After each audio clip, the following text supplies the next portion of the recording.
21 जुलै 2025 भारतातील CoinDCX या मोठ्या क्रिप्टो प्लॅटफॉर्मवर सायबर हल्ला झाला आणि तब्बल 367 कोटी रुपये गायब झाले.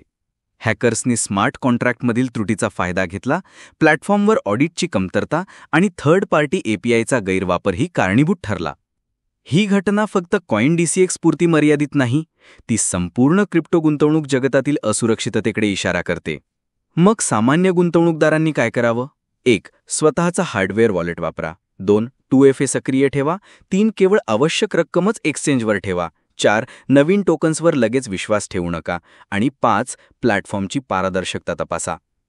क्रिप्टो गुंतवणूक ही फायद्याची असली तरी धोकेही आहेत, म्हणूनच जागरूक रहा, सतत शिका आणि तुमच्या पैशांची जबाबदारी स्वतः घ्या.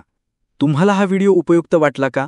मग लाईक करा, शेअर करा आणि अशाच माहितीपूर्ण व्हिडिओसाठी सबस्क्राईब करा.